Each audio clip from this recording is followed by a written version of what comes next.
Tanpa kita sadari, ada satu kebaikan yang telah menemani kita semenjak matahari terbit. Dari siang menuju petang. Dari petang menuju malam. Tahukah kamu dari mana kebaikan itu berasal? Dari sini. 24 Hours of Goodness.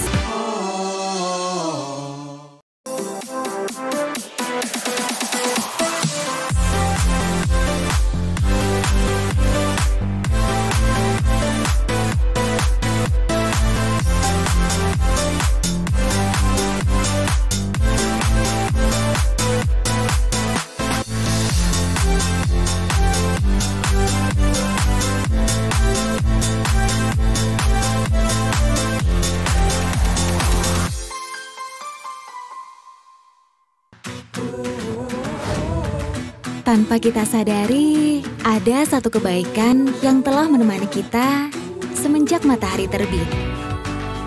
Dari siang menuju petang. Dari petang menuju malam. Tahukah kamu dari mana kebaikan itu berasal?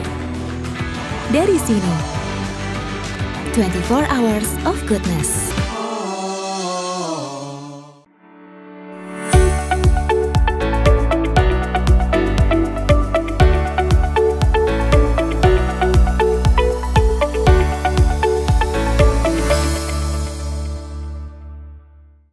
Sebelum menonton, jangan lupa like, subscribe, dan tekan tombol lonceng. Selamat menyaksikan. Acara ini didukung oleh para sahabat-sahabat Eljon yang berbahagia dan pemirsa yang setia, kembali bersama kami dalam acara Beranda Sawit Nusantara, merupakan episode pamungkas bersama para narasumber kita yang sangat istimewa. Tadi kita sudah bahas bagaimana perkembangan benih di Indonesia dari mulai kecil sampai hari ini. Menurut Pak Joko sebagai salah satu praktisi sudah demikian berkembang pesat. Demikian juga dari Pak Edi yang mengatakan bahwa banyak sekali klon baru, banyak sekali varietas baru yang bisa menjawab tantangan masa depan sawit kita. Sebetulnya acara ini boleh saya simpulkan adalah sawit masa depan mengisi masa depan sawit, begitu Pak ya? Iya kan? Bagaimana sawit masa depan itu bisa menjawab tantangan masa depan sawit, begitu Pak Darmo. Jadi artinya sawit masa depan dituntut salah satunya ISPO. ISPO sesuatu yang sifatnya mandatori mungkin. Kalau RSPO gimana Pak Joko? Mungkin sifatnya lebih kepada sebadan negosiasi saja ya, voluntary saja ya. Artinya bukan sesuatu yang menjadi harga mati ya Pak Darmo ya. Tapi artinya juga apakah ISPO itu menjadi beban atau menjadi sebuah kekuatan, menurut Pak Joko gimana? Sebagai praktisi ini Pak. Iya, jadi gini sebenarnya kan kita itu kan berhadapan dengan market yang jelas gitu ya. Jadi RSPO itu market gitu. Market driven. Jadi ya kalau Anda mau misalnya jualan ke market tertentu ya itulah dia require itu. Kalau ISPO itu kan beda. ISPO itu kan regulation driven. Jadi sebenarnya jadi pokoknya ya bukan urusan jual, yang penting ya kamu mesti harus certified gitu. Sebenarnya kan ada dua sisi, tapi itu harus saling melengkapi. Dulu sebenarnya idenya kenapa ISPO itu dibuat dan kemudian dijadikan mandatori, sebenarnya adalah mimpinya itu kan gini, mimpinya kalau RSPO itu kan yang sustainable kan PTA, PTB, PTC kan gitu. Tapi kalau harapannya, mimpinya waktu itu kenapa 2011 kita bikin ISPO itu, kalau ini mandatori berarti nanti bukan PT ABC yang sustainable, tapi sawit Indonesia yang sustainable. Artinya 100% itu maunya, mimpinya itu certified. Dengan demikian kita bisa mengatakan Indonesia sustainable, Indonesian palm oil sustainable, bukan hanya PTAP itu sebenarnya. Backgroundnya itu. Nah, memang dalam perjalanannya kemudian kan ternyata kan tidak semudah yang dibayangkan. Jadi mimpinya untuk menjadi 100% certified juga sampai hari ini juga belum tercapai. Walaupun targetnya tenggat waktunya 2025 nih Pak ya. Mau dia petani, mau dia perusahaan, mau dia koperasi, wajib Pak ya. Nah kira-kira menurut Bapak optimis nggak Pak tahun 2025 tercapai paling tidak? Ya, mendekati 100%. Gini, sebenarnya untuk mendapatkan sertifikasi ISPO itu ternyata lebih susah daripada mendapatkan sertifikasi RSPO kan gitu. Jadi kenapa? Jadi sebenarnya problemnya karena memang kita itu mungkin tidak terkonsolidasi secara nasional itu. ISPO itu basisnya regulasi. Regulasi. Jadi hitam putih. Kalau ikut regulasi ya lulus, enggak ya enggak gitu. Jadi nuansanya agak sedikit beda dengan RSPO. Nah kemudian ketika ini harus comply dengan regulasi, kita tahu semua regulasinya seperti itu. Regulasinya itu conflicting satu sama lain. Ya itu yang menyebabkan jadi kenapa kemudian ISPO ini tidak secepat yang kita harapkan. Ada hal-hal yang sifatnya regulatory yang kemudian menjadi penghambat. Terutama misalnya yang paling gampang sekarang misalnya soal tumpang tindih kawasan hutan. Udah itu misalnya punya kebun 10.000, ada 1.000 yang kawasan hutan, jadi problem itu. Udah pasti tidak bisa certified. Kita proses mengurus HGU, Anda tahu mengurus HGU itu kan di Indonesia ini kan sesuatu yang luxury gitu ya. Untuk mendapatkan HGU itu luar biasa kan gitu. Ya kalau kebun belum HGU ya nggak akan pernah bisa jadi sertifikat ISPO. Jadi ada hal yang sifatnya regulatory compliance yang memang tidak mudah ya. Tidak mudahnya karena kita tidak bisa, karena memang ada hal yang tadi yang conflicting, kadang-kadang ada yang sumir segala macam. Itu yang jadi itu harusnya menjadi PR kita bersama. Itu saya bilang kita belum terkonsolidasi dalam hal membuat regulasi ini kemudian bisa mendukung itu semua. Jadi ya kalau menurut misalnya Kementerian ATR, HGU ya HGU diakui negara. Kalau menurut kementerian yang ini kawasan hutan ya harus patuh undang-undang kehutanan. Nggak bisa ketemu itu. Sampai kapan nggak akan bisa ketemu. Itu contohnya kayak gitu. Ini suara dari praktisi ya. Gimana kalau dari Pak Fadil Hasan ini kan setengah birokrasi ya, punya pengalaman di sana gitu. Gimana menanggapi suara dari praktisi yang agak sedikit skeptis? Mungkin dikaitkan juga dengan bagaimana ini, apakah ini memang yang senang itu kompetitor kita ya dalam hal ini kan masalah perdagangan ya Pak Wali. Ini gimana ini? Malaysia juga sudah punya MSPO yang kami udah diakui. Gimana Pak Wali kaitannya dengan ISPO begini sulitnya, tapi MSPO begitu mudahnya diterima oleh global. Gimana Pak? Sebenarnya kalau kita bandingkan ada antara berbagai skema sustainability yang ada lah ya kan. Kita punya ISPO yang mandatory, MSPO juga sebenarnya mandatory kan. Kemudian RSPO dan kemudian ISCC kan yang untuk khusus biofuel itu. Masing-masing memiliki kelemahan dan kekurangan gitu kan. Nah, dan tujuannya ini memang berbeda-beda gitu kan. Nah, jadi kalau menurut saya itu tantangan untuk ISPO itu yaitu adalah bagaimana selain bersifat mandatori ya, berbagai tata kelolanya terutama itu memenuhi standar daripada internasional demand lah ya, baik yang berasal dari pasar gitu ataupun dari regulasi atau kebutuhan daripada dunia sekarang ini gitu kan. Nah jadi saya kira itu yang persoalan yang dihadapi oleh ISPO dari sisi konsepnya begitu kan. Nah tapi yang lebih penting juga itu adalah dari sisi pelaksanaannya ya kan. Kita ini kan ingin menjual ISPO sebagai sebuah skema sustainability, tetapi sampai sekarang ini ininya itu program sertifikasinya itu berjalan sangat lambat gitu kan. Kemudian juga organisasinya juga walaupun sudah diperbaharui dengan PP kalau nggak salah ya, jadi lebih kuat lagi itu, tapi strukturnya itu sangat birokratis kalau menurut saya itu, ya, sehingga tidak gesit gitu, apa namanya kan tidak efisien gitu.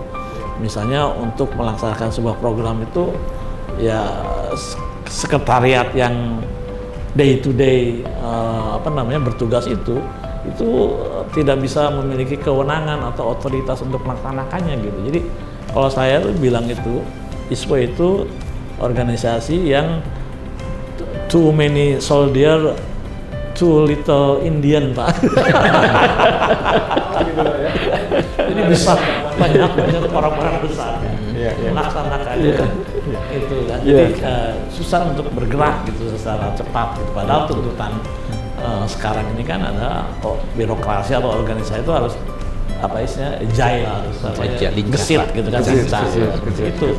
Saya kira itu apalagi sekarang ini kalau misalnya kita melihat berbagai regulasi yang dikeluarkan oleh negara-negara EU terutama Pak ya, yang sebenarnya kan EU ini menyadari dia itu tidak bisa jadi superpower di bidang ekonomi ya kan, dan juga tidak bisa jadi superpower di bidang politik lah atau militer.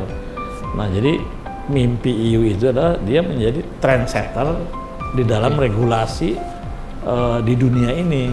Nah salah satunya adalah misalnya lewat berbagai standar yang mereka keluarkan, dan memang kemudian standar-standar ini diikuti oleh negara-negara lain gitu loh. Nah salah satunya yang baru dikeluarkan kemarin itu ya EUDR ya, EU Deforestation Regulation, itu saya kira juga akan mentransform gitu ya, atau merubah perdagangan atau supply chain daripada sawit ini Pak, karena sawit merupakan salah satu komoditas yang menjadi objek daripada EUDR ini. Nah dengan EUDR ini kan kita tahu bahwa makanya intinya kan semua produk yang diekspor ke sana itu harus dinyatakan bebas dari deforestasi kan gitu ya kan. Nah sementara kita di dalam itu sendiri memang kita menganggap regulasi tersebut itu diskriminatif dan merupakan bentuk restriksi perdagangan lah gitu kan ya. Tapi di satu sisi seperti itu, tapi di sisi lain kita juga kan menyadari bahwa ekspor kita ke sana itu masih sangat signifikan, sehingga kalau misalnya kita menghentikan ekspor itu pasar baru ini atau pasar non tradisional itu belum tentu bisa menyerap sebesar itu. Jadi to some extent kita juga saya kira harus siap gitu Pak, dengan memenuhi berbagai tuntutan daripada EUDR tersebut gitu ya. Nah, jadi saya kira ini juga merupakan saya kira tantangan perdagangan kita industri sawit kita ke depan. Nah, jadi kalau misalnya tadi industri sawit ini kan sudah bertransformasi gitu kan sampai keadaan sekarang ini, dari penemuan benih, teknologi, refinery semacam, sehingga sekarang ini sudah established gitu Pak ya, udah equilibrium lah gitu. Nah sekarang ini saya kira ke depan itu apakah dia akan declining nih gitu kan, atau akan stabil atau akan menaik gitu kan. Nah untuk bisa menaik itu perlu inovasi baru Pak, jadi perlu transformasi baru gitu. Nah faktor apa yang bisa mendorong kita bisa melakukan next transformation dalam industri sawit ini? Mungkin tadi Pak Joko mengatakan yaitu tadi hilirisasi misalnya kan, atau sustainability plus hilirisasi atau apalah gitu. Jadi itu saya kira ke depan seperti itu Pak. Di dalam negeri misalnya seperti itu gitu. Pak Joko, ini kan tadi ada permasalahan ya, tekanan dari luar, kemudian apakah di dalam negeri sendiri sudah kompak ya, mapan gitu, atau masih justru di cari dalam bentuk negeri ya, itu cari kita bentuk lagi ya, banyak kali masalah ini untuk industri sawit ini, gimana Pak? Jadi mesti di step by step. Jadi gini, pertama itu sebenarnya kenapa sih sawit Indonesia itu bisa berjaya seperti ini? Ya, menguasai market share sampai 35% gitu ya. Bahkan Indonesia sendiri mungkin dari segi market share-nya hampir 20% untuk minyak nabati ya global. Jadi sebenarnya kalau kita lihat persaingannya, landscape-nya itu harus minyak nabati, bukan Malaysia. Ya. Nah, kenapa kita bisa sehebat ini? Itu menurut saya sih satu kuncinya. Karena sawit itu murah. Kenapa murah? Karena produktivitinya tinggi kan gitu. Ya. Bahkan sampai 10 kali ya. Betul. Ya. Nah, tapi ini yang kita itu suka menjadi complacent. Kita itu selalu membangga-banggakan diri sendiri. Ya, orang sawit produktivitasnya tinggi. Betul tinggi, dan dulu menyebabkan murah kan gitu. Tapi menurut saya hari ini ke depan itu nggak bisa lagi. Pertama, kita ke depan lagi nggak bisa murah. Nggak bisa murah. Ya, nggak bisa murah. Kita sawit kita masih mengandalkan tenaga kerja. Komponen tenaga kerja 40%, setiap tahun 10% naik gajinya, compounding, ya kan? Pupuk naiknya sampai 70%, 2 tahun terakhir. Jadi kita menghadapi situasi yang berbeda tahun depan. Jadi sementara productivity kita itu sebenarnya bisa dibilang mentok, stagnan. Ya. Betul, secara genotipnya tadi sebenarnya potensinya besar. Saya punya data bahwa ternyata yang actual itu minusnya itu 47%. Jadi kira-kira cuma berapa itu? Cuma 60-70% aja ya. Jadi kita itu sebenarnya tadi jadi aspek apa ya? Adaptability terhadap ini ya. Faktor lingkungannya ini menjadi lebih dominan. Ya. Mungkin bagus bibitnya gitu ya. Betul. Tapi kemudian begitu ditanam terlalu banyak faktor yang menjadi constraint sehingga tidak tercapai sesuai dengan itu. Jadi tapi itu ya akan selalu begitu, di lapangan akan selalu begitu. Jadi tantangan menurut saya, tantangan ke depan yang paling berat adalah kita harus bisa menaikkan productivity di satu sisi, kita harus bisa mengendalikan biaya di satu sisi yang lain, supaya kita tetap murah. Kalau murah, apapun tetap akan menang. Ceritanya itu sebenarnya kita yang seperti ini karena murah. Karena murah. Sustainability itu nomor 2 lah. Sisi at the end sebenarnya akhirnya kita ini orang yang dicari itu adalah comparative advantage-nya itu yang menyebabkan kita itu unggul. Jadi ini yang kita harus lihat dengan baik, bahwa ke depan ini kalau kita tidak benar-benar fokus di dalam menjaga daya saing, competitiveness kita, productivity dan cost ini, ya kita akan kalah. Yang paling gampang itu sekarang gini nih, kalau Eropa kan dari pemerintah sustainability. Contoh sekarang kayak India aja. India sebenarnya dia itu mau beli sawit atau beli sunflower kedelai itu lihat harga. Lihat harga. Jadi kalau harga yang menurut dia itu soybean murah bukan berarti murah dari sawit, tapi gap harga soya dan sawit dekat ya. Itu dekat itu. Dia milih soybean. Kalau dekat dia milih ini. Milih soybean kan gitu. Kalau sunflower gitu ya, menurut dia kompetitif, ya dia pilih sunflower. Jadi itu yang menyebabkan kenapa India itu sangat sensitif dengan price. Jadi dia tuh sangat pragmatis. Mana yang murah dibeli. Jadi kita forgetting about kampanye negatif ya Pak ya? Nah, Eropa lain, dia bilang. Eropa lain, beda-beda ya. Eropa lain. The market itu kita beda-beda kan. Jadi kita harus punya mana kita harus jualan. Jadi ya. Tapi kalau ngelihat quantity kan sebetulnya Eropa tidak lebih dari 5 juta mungkin ya. Iya kan, 4 jutaan gitu ya. Tapi kalau kita bicara India, itu kan besar sekali ya, Pakistan dan lain sebagainya. Tapi kalau all sawit, Eropa itu 8 juta. Sawit siapa? All produk turunnya. All sawit dari semua negara. Karena Indonesia market share-nya memang paling besar. Indonesia sampai 4,5 sampai 4,5 lah. Tapi kan dia dari yang lain. Dari yang lainnya juga. 8 juta ya. Artinya mungkin nggak kita menggantikan kuantitas Eropa yang tadi Pak Damang katakan, membuat pasar di dalam negeri lebih mapan sehingga kita bisa membuat pasar di dalam negeri bertumbuh juga nih, menggantikan secara perlahan-lahan pasar Eropa. Ya bisa, program biofuel ini kan salah satunya Pak ya. Misalnya kalau misalnya kita nambah dari B35 BB 40 kan sekitar 2,5 atau setengah juta ton CPO kan terserap kan di dalam negeri gitu kan. Berarti kemudian kita kan mengurangi ekspor lah kalau misalnya produksinya nggak berubah. Tapi kan sawit ini bagaimanapun juga ya kalau menurut saya itu export oriented commodity Pak, ya kan. Jadi historisnya kan seperti itu ya. Jadi memang kita harus tetap bisa memenuhi kebutuhan atau permintaan sawit dari dunia gitu, dari internasional gitu kan. Kalau misalnya Eropa agak cerewet, sebenarnya kan kita juga punya bisa melakukan penetrasi di pasar non tradisional kan.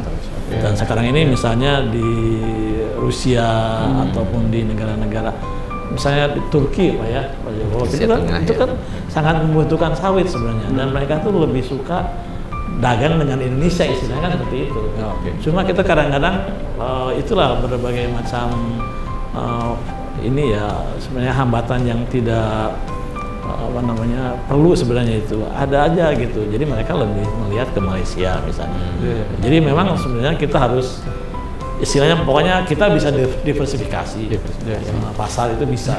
Masih ya. Jadi kelihatannya Pak, kalau kita bicara ISPO tadi keberterimaan di dalam negeri belum 100% kita Pak ya, walaupun tenggat waktu tinggal 2 tahun nih, 2025. Kalau dalam negeri itu keberterimaan wajib problem.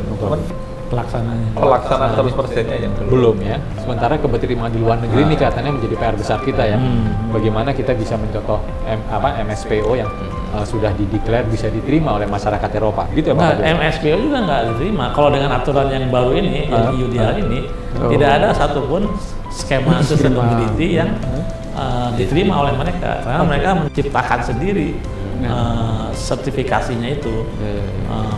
Walaupun mungkin secara substansi ISPO bisa mungkin sebagian besar sejalan atau AMSPO juga sejalan, RSPO juga sejalan, tapi mereka UDR ini nggak mengakui 100% skema-skema sustainability yang ada ini, termasuk skema yang dikeluarkan oleh Eropa sendiri, ISCC misalnya, itu nggak diakui. Gitu. Pak Joko, ini akan berdampak sekali ke rakyat ya. Kalau itu nanti diterapkan. Ya pasti, kalau apalagi kalau persyaratannya itu kan UDR itu kan 2, deforestation free, terus legality gitu. Jadi kalau selama ini sebenarnya legality itu malah nggak terlalu ini. Katakanlah misalnya Greenpeace gitu ya, katakanlah itu NGO itu sebenarnya nggak pernah ribut kalau kita soal soal legality itu. Yang diributkan soal hutan yang dibabat kan gitu. Tapi kalau ini itu legality. Jadi artinya kawasan hutan jadi masalah sekarang. Jadi kalau nanti di geolocation itu terus kawasan hutan jadi masalah. Sebagian besar, bukan sebagian besar lah. Bayangkan kalau misalnya kita dibilang 3 juta ya, 3 juta itu ada di kawasan separuh petani. Ada di sana ya, ada di kawasan. Orang kan selama ini sih oke, tapi begitu nanti di tagging itu kawasan ya nggak lulus, due diligence-nya pasti nggak lulus. Sebetulnya menetapkan kawasan kan kita sendiri ya Pak ya, betul nggak? Yang menentukan kawasan kita sendiri, bukan mereka kan? Artinya hutan kita, ya kan dimanfaatkan oleh kita gitu. Lalu begitu di geotek kan dia meminta mana nih kawasan yang Anda definisikan, kan sebetulnya kita sendiri yang menentukan kawasan. Ya bagaimana kita di dalam tadi seperti Pak Dar mengatakan PR-nya selesai dulu nih, kita satu suara dulu nih. Iya, harusnya begitu gitu ya.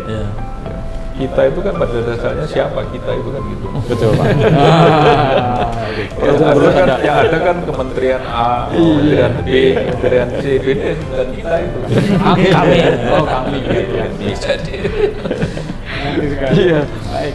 Mungkin ini 5 menit terakhir, mungkin pertama pesan sedikit nih dari Pak Edi tentang perbenihan ya. Kita sudah melihat bagaimana majunya PPKS, Marihat, PT Adulina begitu baik ya, itu ya kebunnya dengan menggunakan teknologi yang sudah dikembangkan pertama di PPKS. Sekarang ada pesan mungkin Pak, satu menit kira-kira Pak, pesan untuk masyarakat tentang hati-hati dengan benih yang Iya betul. Certified ya. Terima kasih Pak Yudo, sahabat Eljon dan juga khususnya teman-teman petani. Kalau saya ingin berpesan begitu ya, gunakanlah benih dari kelapa sawit dari produsen benih resmi. Jangan membeli secara online dari toko-toko marketplace Pak.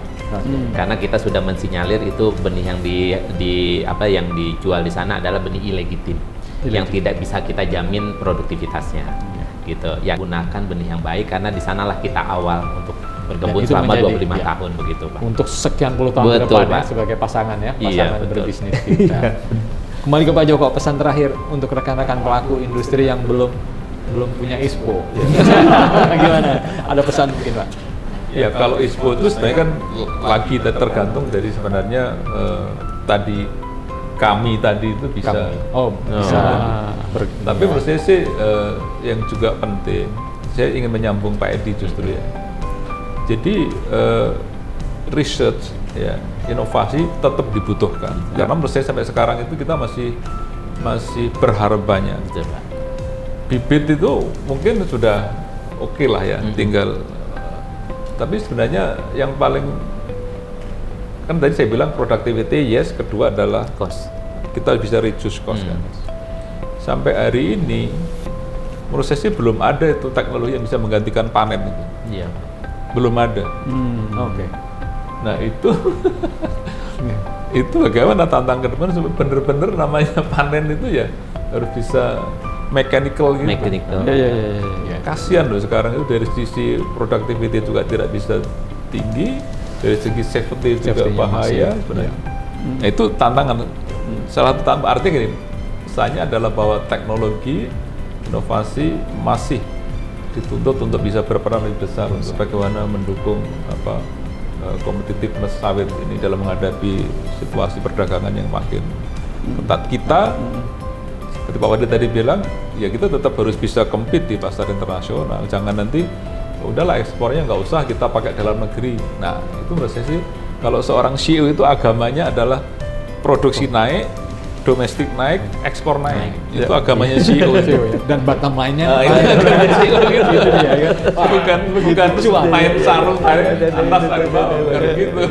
Cuan bos ya. Itu aja ya. Dari Pak Hadi Hasan nih kira-kira sebagai pengamat juga, sebagai praktisi juga nih kira-kira apa? Ya sekarang tantangan kita ke depan kan semakin besar ya. Semakin besar. Dan kita sudah melalui berbagai tantangan sampai hari ini gitu kan. Tapi ke depan apakah kita akan survive, malah mungkin bertransformasi lebih baik lagi? Saya kira memang sangat tergantung daripada ini kita ya pertama ekosistem industri itu ya kan. Itu ekosistem itu kan ada policy, kemudian pelaku ya kan, dan kemudian ada di situ ada riset juga saya kira kan, dan juga masyarakat secara keseluruhan lah gitu. Nah ini yang harus kita indikan lagi lah, harus kita eratkan lagi ya kan, kaitan-kaitan antara policy kemudian program linknya dengan pelaku dan masyarakat secara keseluruhan gitu. Saya kira ini kan ini kita bersama lah. Jangan sampai sawit ini seperti cerita rempah-rempah misalnya.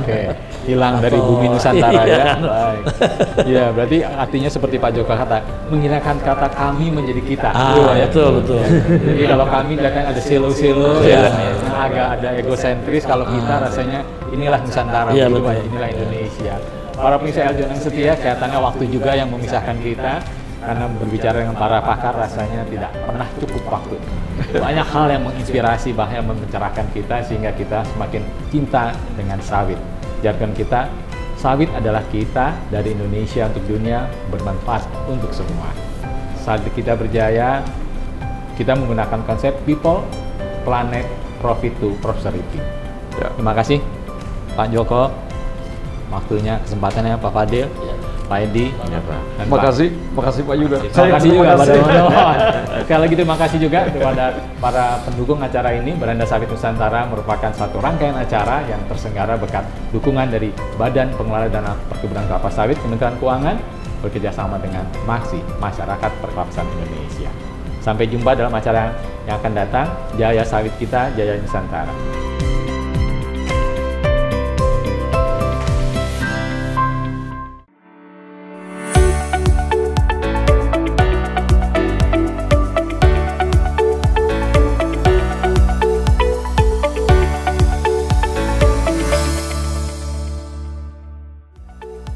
Acara ini didukung oleh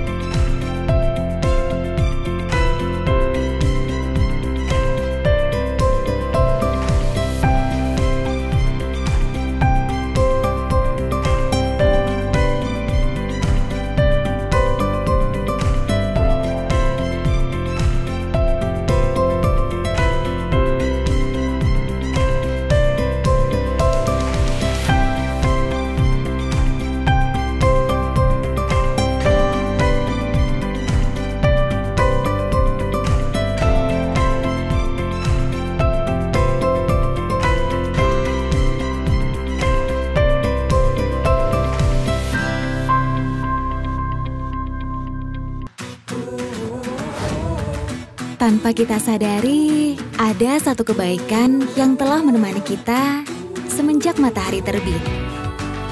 Dari siang menuju petang.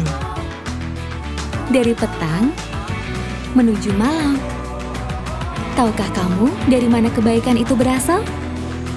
Dari sini. 24 Hours of Goodness.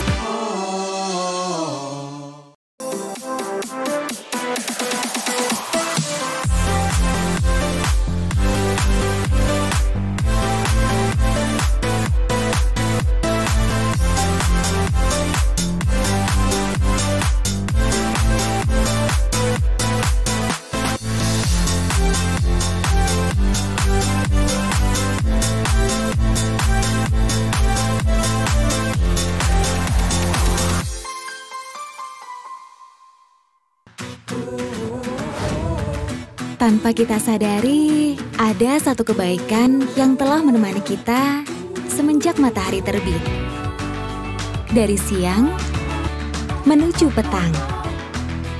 Dari petang menuju malam. Tahukah kamu dari mana kebaikan itu berasal? Dari sini. 24 Hours of Goodness. Halo semuanya, perkenalkan nama saya Tanya. Saya adalah Putri Pariwisata Indonesia Bali 2022.